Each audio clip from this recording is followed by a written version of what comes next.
We've got a short 5 minutes if we'd like to take a couple of questions from the floor.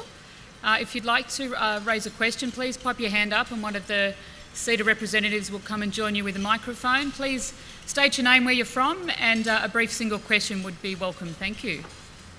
Hello, thank you, Minister. Pam Christie, Managing Director of TAFE New South Wales. In your address, you mentioned the importance of skills, and you mentioned universities and schools, but you didn't refer to vocational education and training.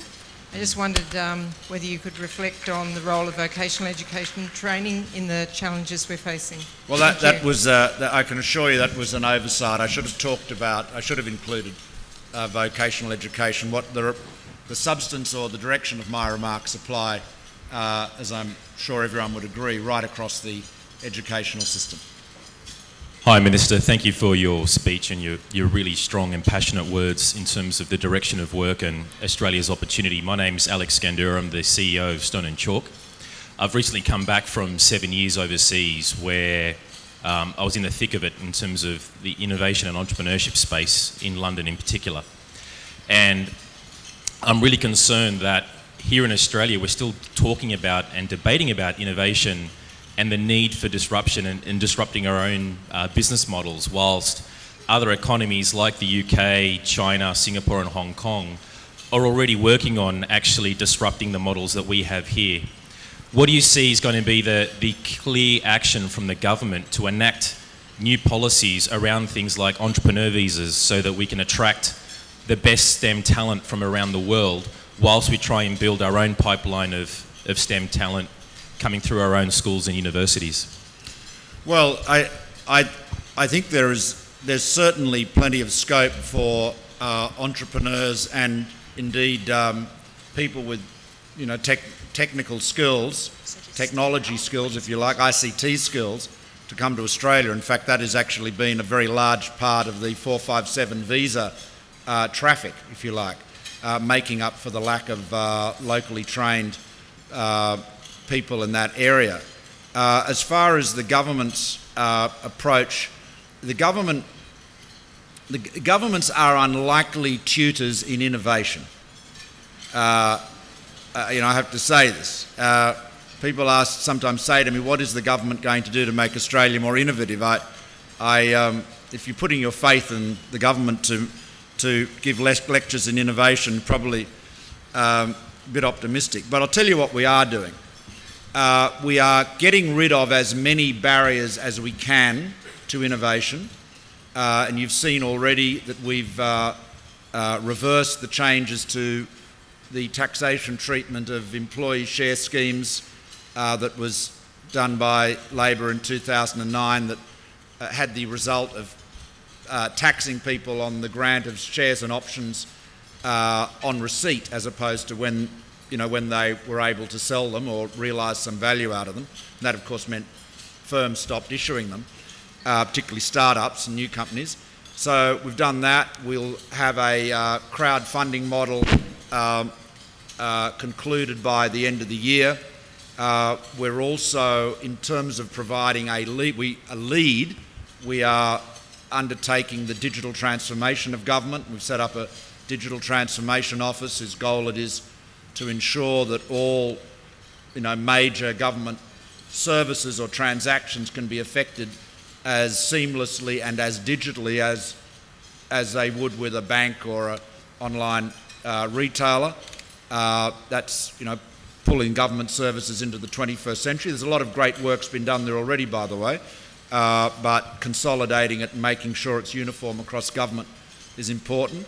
And of course, I should note that particularly here with Ziggy here as the chairman of the NBN and Dr. Kerry Schott as one of our directors, the NBN, we are completing the construction of the NBN, which by 2020 will ensure that everyone in Australia has access to very fast broadband, whether they are on a sheep station or an Indigenous settlement, hundreds of miles from any town, or whether they're right in the heart of Sydney. Everyone is going to have access to very fast broadband. That of course is not in and of itself going to drive innovation, but it certainly means that the critical ICT infrastructure is in place. question.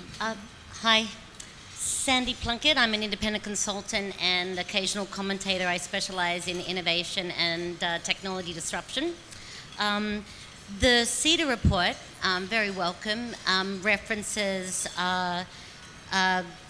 other technology disruption themes, like in a digital advancement of digital technology, it's a winner-take-all. Economies become winner-take-all because of the ease of copying, but also because of the value of generating IP, intellectual property-driven value. Australia has always been low on its value-driven from intellectual property throughout its history. Even this is something that's concerned you, Malcolm. A few years ago, you were quoted in a profile that said that figuring out why a smart country like Australia generated so little of its GDP from intellectual property was the issue that kept you awake most at night. I'm wondering, is it still the issue that keeps you up most at night? And if so, what's encouraging you towards a more peaceful slumber? Well, it's hard to have a completely peaceful slumber if you're in my line of work, I can assure you, but always a few things to worry about. But Sandy, this remains a very big issue, and yes, it does, one of those things that does keep me awake at night. Look, we probably don't have time to debate it all today, but look, there are a couple of things I'd point to. The ease with which Australian innovators and firms can move to the American market means that, a lot of them do. There has not been a sufficient pool, although it's much greater than it used to be, of venture capital in Australia. I think in large part that's been because there hasn't been enough success for venture capital firms, and though that is changing with some of the more recent hits, and I mean Mike Cannon-Brookes Atlassian is obviously one very notable one, but there are others that you're familiar with, I'm sure. I think one thing that we perform really badly at, and maybe Ziggy as a university chancellor can talk about this on his panel, is we are right at the bottom of the OECD tables in terms of the levels of collaboration between universities and primary research institutions and business. Now I think that is probably largely a cultural issue, but it's something that universities really should be looking at very, very hard. So there's just a couple of things, but it's a gigantic topic, and one that's worthy of another seminar, perhaps.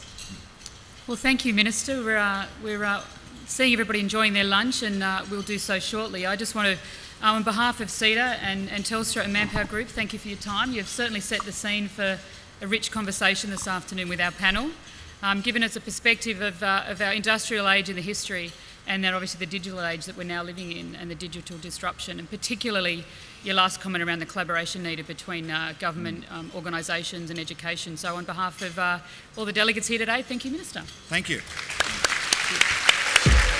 Thank you.